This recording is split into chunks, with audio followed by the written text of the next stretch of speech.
Assalamualaikum warahmatullahi wabarakatuh.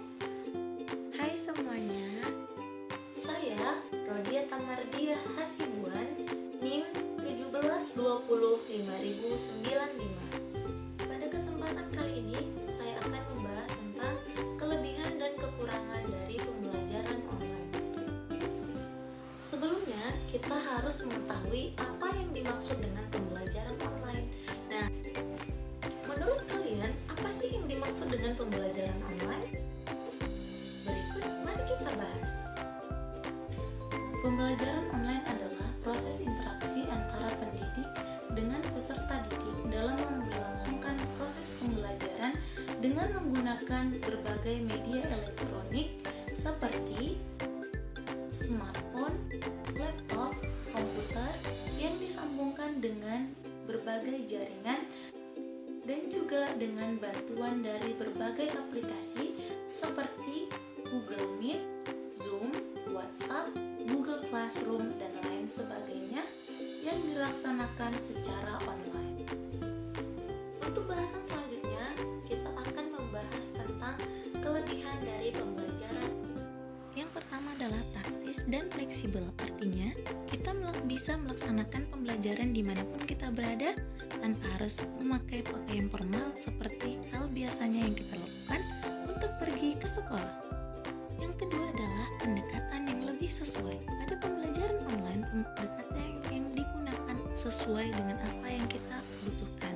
Dalam proses pembelajaran, cara penjelasan dilakukan guru akan sesuai dengan gaya bahasa kita sendiri sehingga pembelajaran akan lebih menarik dan mudah dipahami. Yang ketiga adalah pengalaman belajar yang lebih menyenangkan. Pada pembelajaran online, pembelajaran akan jauh lebih menyenangkan dibandingkan pembelajaran offline. Karena pada pembelajaran online, pembelajaran tidak dilaksanakan seperti mana biasanya. Namun pada pembelajaran online akan dibagikan beberapa video, foto yang akan menarik perhatian kamu dalam proses belajar mengajar. Yang keempat, lebih personal. Artinya, pada proses pembelajaran online ini, kamu bisa melakukan tanya jawab secara individu dengan guru kamu tanpa diketahui oleh teman-temanmu. Jika sebelumnya pada pembelajaran offline kamu malu untuk bertanya, nah pada pembelajaran online ini kamu bisa melaksanakan diskusi dengan guru kamu tanpa diketahui oleh teman-temanmu yang lain. Selanjutnya adalah mudah didokumentasikan. Dengan pembelajaran online, materi yang dibagikan oleh tenaga pendidik atau guru akan mudah disalin oleh peserta didik dengan menggunakan teknologi yang mereka gunakan seperti smartphone dan lain sebagainya. Yang terakhir adalah alternatif untuk melaksanakan social distancing. Pemerintah telah memberikan peraturan untuk melaksanakan social distancing dalam pencegahan COVID-19. Nah, dengan pembelajaran online, peraturan dari pemerintah dapat kita wujudkan dengan belajar atau melaksanakan segala sesuatu dari rumah. Setelah kita membahas tentang kelebihan dari pembelajaran online, pastinya ada kekurangan dari pembelajaran ini.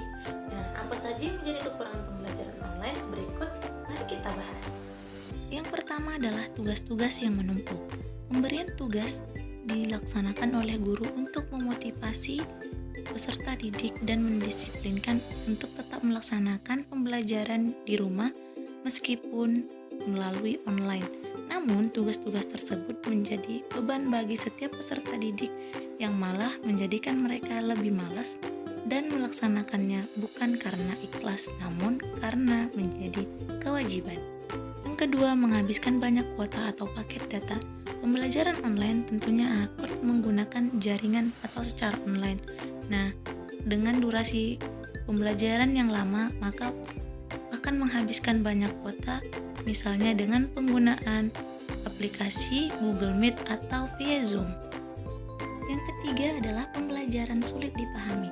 Pada proses pembelajaran online, banyak peserta didik yang kebingungan memahami pembelajaran meskipun ada sedikit penjelasan, dan pembelajarannya sedikit sulit dipahami karena banyaknya materi yang diberikan kadang tidak sesuai dengan jadwal pembelajaran.